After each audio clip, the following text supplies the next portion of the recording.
Hello, welcome back to the Star Power Cast. I'm Jim Trova, the baseball nerd, joined by. Cincinnati Dennis coming from the Cincinnati Razorback room. All right, I hope everybody's doing well.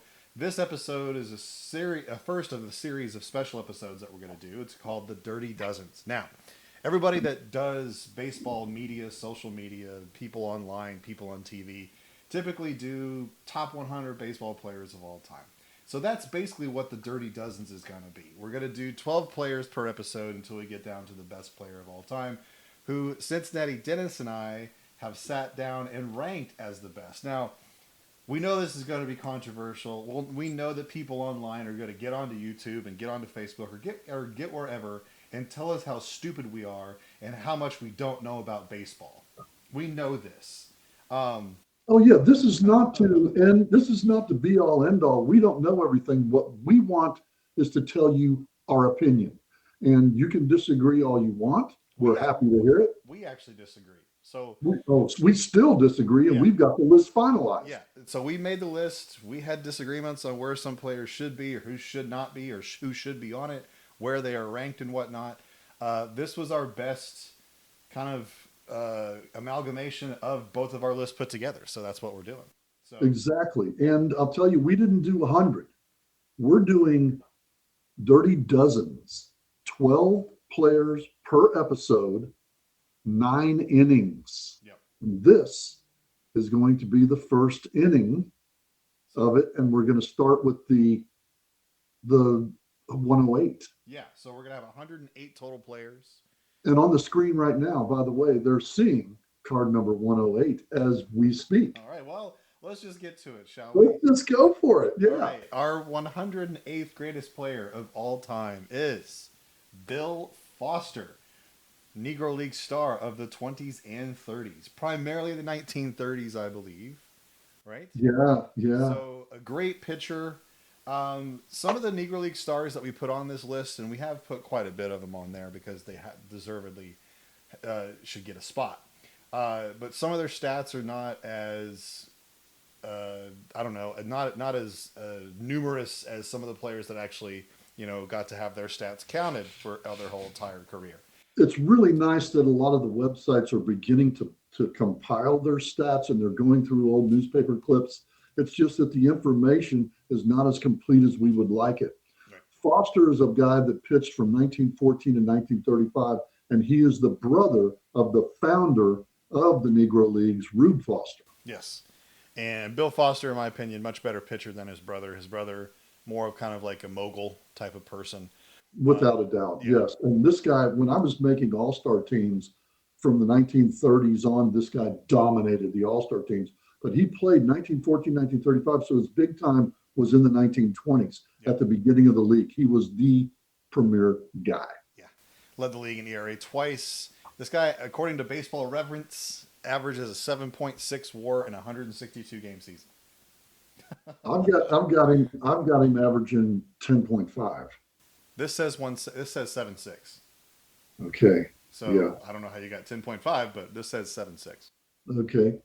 All right. I don't know how I got that either. Maybe that's something that I saw different, but okay. Okay.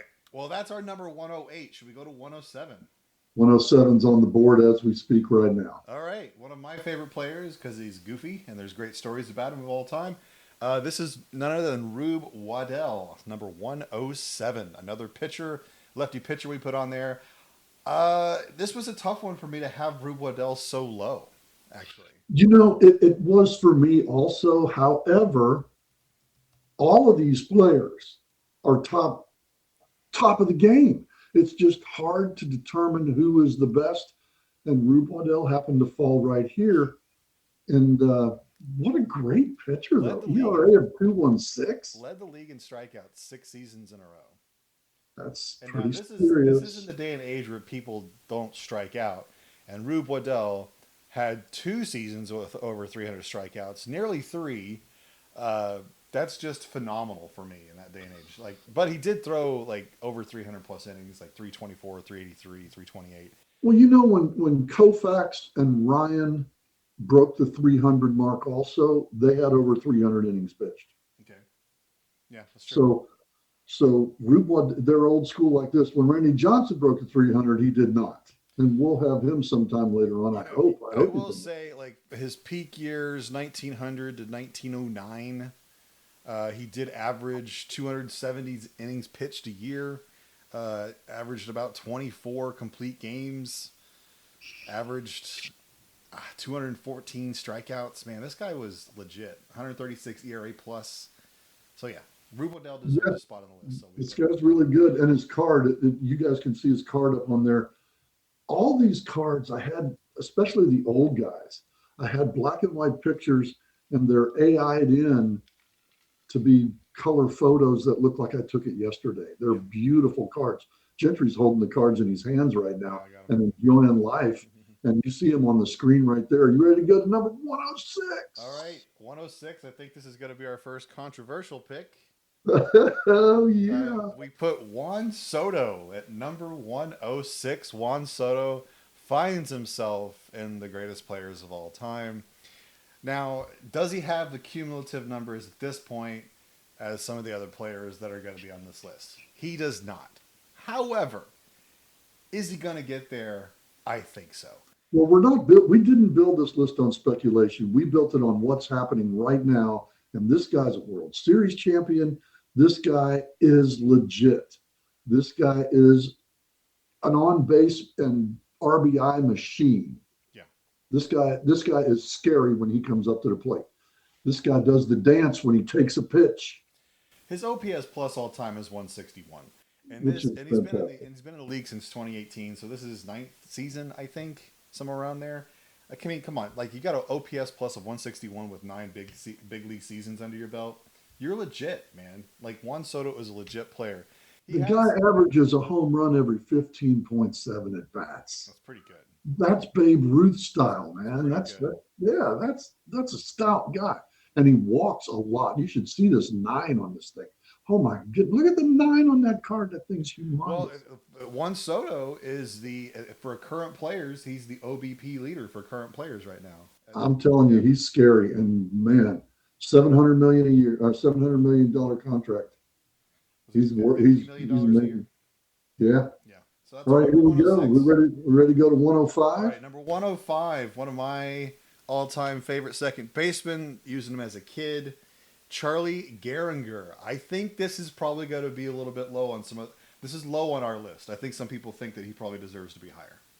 You know what makes it so difficult though is when we start talking about the guys that are ahead of him, Yeah. that people will say, "Oh, I remember it. You had him in the top 100, didn't you?" Well, yeah, we did. Charlie Gehringer is maybe one of the top 5 second basemen of all time. Yeah. But Yeah. is he a top 5 player? Well, we'll get to that when we get up We there. have other The, second basemen on the list, but I think they're the probably guy's a one team player. That's very rare. And that's another thing that I think makes him one of the greatest players. Did he win an 5 point MVP? he did. Okay. 5.9 WAR average per year. That's stacked. That's good. Yeah. Yeah.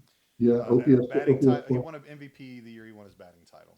good He has player. And a season where he hit 60 doubles. there you go. Yeah.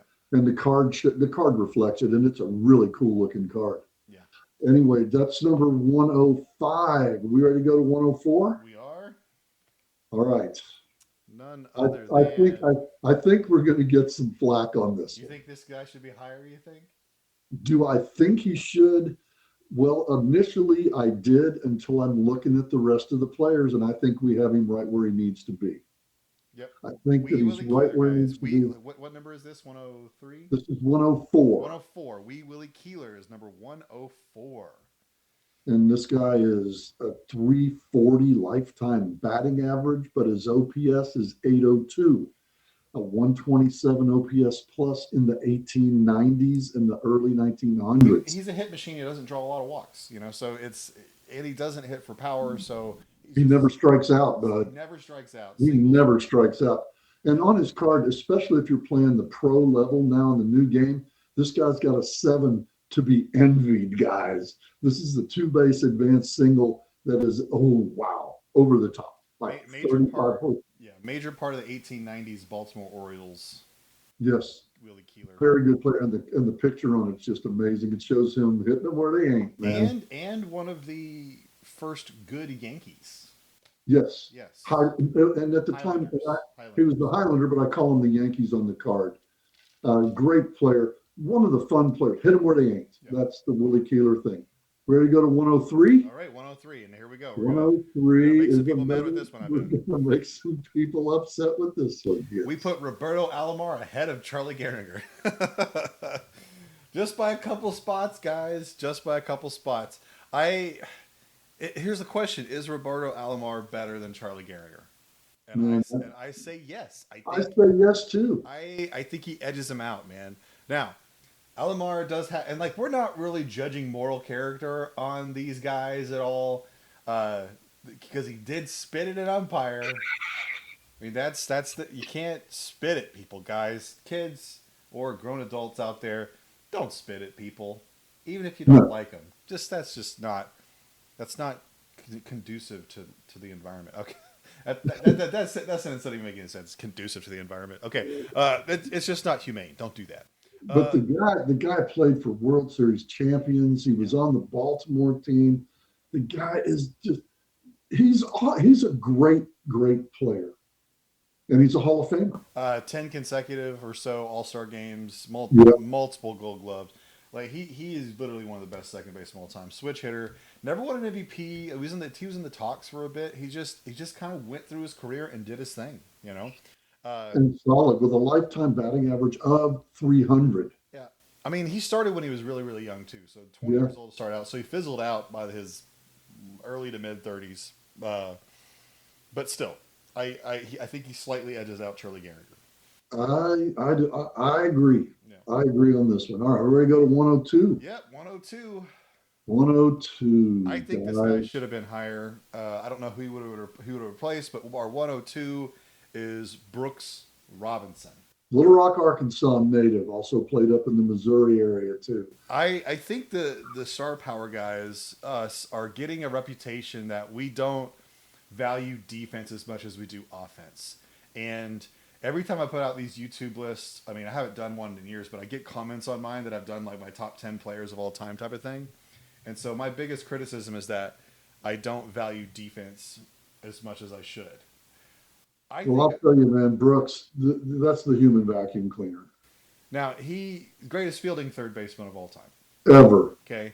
Yeah. I don't think many people are going to be able to argue that. You have some modern day players that can be comparable to him, I think. But if you go through his defensive stats, and right now, according to our game, he's a range 4 third baseman.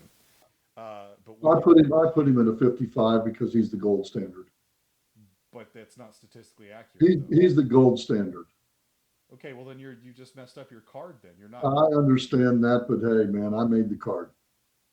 So he cheats. I cheated. I cheated for Brooks. I cheated for Brooks. So all those people out there that play Cincinnati Dennis know that he cheats and check him. Just check him. Technically, Brooks Robinson lifetime is a 54. Okay? Do you know how many people would be aggravated with us if they knew the rating system and we didn't make Brooks the gold standard? Guys, look at the numbers. If the I numbers know are there. And what we don't lie to yourself, people. Don't lie to yourself. Look at the numbers for Brooks Robinson. Yes, he's the greatest fielding third baseman of all time, but there was a series of years where he was not the main zone rating guy. And that's what we did too. That's what that R is the range. I know. And he didn't get as many ground. And I'll tell you another thing that affects that range. He was playing in a ballpark that was conducive to fly balls, and that takes ground balls away from him. And that's what makes him an R. Not that much. It's not going to affect it like overwhelmingly. Well, you got it. But at his peak, he was beyond everybody else. He is. Man. But at the beginning, at the end of his career, that equalizes the card. So you got to think that. Anyway, also one of the greatest clutch hitters of all time. If you believe in such things. Yeah, and Brooks was something there. I do not. Right. I do not believe in clutch. We ready to go to 101? 101, here we go. Now, not only do we put the greatest third baseman of all time out there, the fielding third baseman, our next card is the greatest fielding shortstop of all time. It's Ozzie Smith. We decided to put these guys back to back because they're essentially the same guy. And you know we're going to get some people, especially Cardinal fans, who are going to say, Ozzie Smith's the greatest shortstop that ever played the game. Or they're going to say that we don't rate defense as well. So like this is another example of us, Do you know not rating how defense as hard it high. is to get in the top 108? Yeah. And this guy is 101, I guys. This think guy is 101. Dennis didn't want to put him in at first. I really didn't. I had to fight for Ozzie Smith, guys. I still don't think he's top 100 overall players, but I'm going along with it. We talked longer about this than any card on the deck. Yeah, I said Ozzie Smith had to be on the list. He had to be there. And he got famous for the play with the Padres, the ball up the middle where it jumped up on him. Yeah, he got famous for that play. But I made him with a Cardinal picture on here because that's where he really made his mark, was with the Cardinals. Understood. And he went in the Hall of Fame as a Cardinal. Yeah. And what a great player, too. Great guy, too. I love watching him on the TV shows. When he gets on the TV shows, Yeah. I love watching Ozzie Smith. He's just really cool. Are we ready to go to 100? We're going to get some controversy. You ready? Maybe. So, yeah, number 100 is Ed Delahanty or Delahanty. No. Number 100 is Sadahara O. Oh, I skipped that guy. Sorry. Sadahara O, number 100. I just gave away number 99. Sorry. Number 100. Hey, we're just people, man. We're just people. Sadahara O is number 100.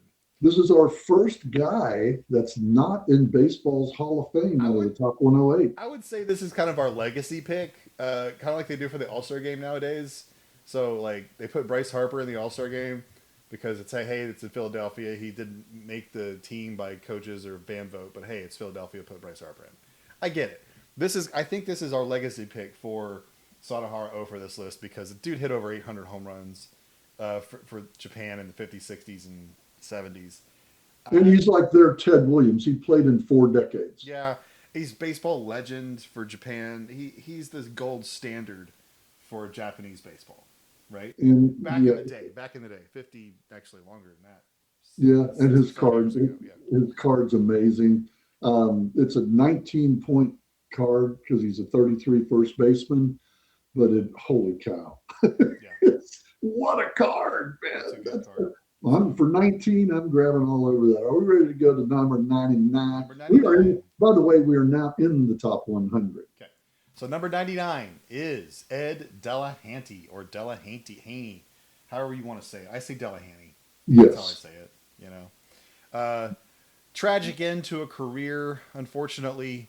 Got thrown off a train theoretically. We don't know what happened. But nobody really knows how it or happened what happened. Fell off a train, or maybe he was like messing with some gamblers and got tossed off a train. People don't know, but it's a crazy story for this guy. He played 16 major league seasons and averaged 6.2 WAR. The guy, when we talk about WAR, anybody with a 5 WAR is elite, super elite. Deity of baseball. 5+ WAR is off the chart, and he's a 6.2. This guy is awesome. 55+ base runner. Constantly led leagues in different statistical categories such as doubles, triples, homers, RBIs, OBP, slugging percentage, OPS, OPS plus. They didn't say this stuff like they didn't look at this stuff back in those days, but still, like total bases. RBAT plus, he just led constantly. If you should look at his baseball reference page, it's just flooded with different things that he led the league in. Every year. A lot of bold print on his reference page. The back of his baseball card is great. He's one of the big superstars of the 1890s. He is like the gold standard of the 1890s. Ty Cobb called him the best player he ever wanted to play with. Yeah. Never did get a chance. But he is our number 99. Are we ready to go to 98? All right. Number 98. This guy has a nickname that I used to love. We have Joe Medwick, otherwise known as Ducky Medwick. Or Muscles. What do you think about him landing at 98? Right above, right ahead of Ed Delahanty. That was tough for me because I had Delahanty ahead of him, and you said Medwick, and then you started spouting off the stats. Yeah. Delahanty's a 6.2 WAR. This guy's a 4.4. Yep, slightly lower. And they play the same position. Yep. The Medwick is about the same OPS, And see, I can bring that right back on the screen and show you. Medwick is a 867. Delahaney's a 917. And yet we valued I, Medwick I higher. I put Medwick higher because Medwick has an MVP. Medwick played for World Series winners. Did he not hit a triple crown? I He think he got a got a he got a triple triple crown. he got a triple crown, and I think that's what edged it out for me. Is that, I do and too. I know we were just bragging about Delahaney's stats page, but Medwick I think peaked a little bit better in the era that he played. And he was on the Gas House gang, guys. He And played for the Gas House and gang. the 1890s guys, yeah, those are great stats, but man, that was a decade of baseball where there was just weird rules. So it really baseball wasn't really formed as it was in the 1930s. I mean, we're giving him credit for playing the 1880s and 1890s and being a stud. I like Medwick, and the one story I really like about Medwick was when he was playing in the 34 World Series against the Tigers. They spiked what was the Tigers' third baseman name? I can't remember the Tigers' third baseman name, but he spiked him going in for a slide. And this is going into the ninth inning, and the Cardinals have like an 11-run lead. And the fans, it's in Detroit, and the fans start throwing stuff out of the bleachers at Medwick. And the commissioner of baseball tells the manager, gosh, can't remember the manager's name of the Cardinals. He says, take him out of the game. And he says, man, what if I lose? He goes, you got an 11-0 lead. I don't think you're going to lose. So they had to remove Medwick from the game because the fans were throwing stuff at him and wouldn't stop. Marv Owen was the third baseman for the Tigers. Marv Owen, that's who he spiked. And who was the manager of the Cardinals that time? That would be. I just had a 2-page here.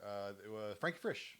Frankie Frisch is the manager, and they made him take him out of the game. Gas House gang.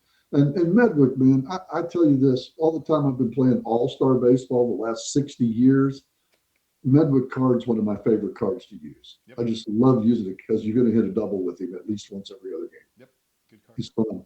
Ready to go to number 97. Number 97. And if I'm not mistaken, this is our last card. No, we have one more, I think. Oh, no, you're right. Yeah. You're right.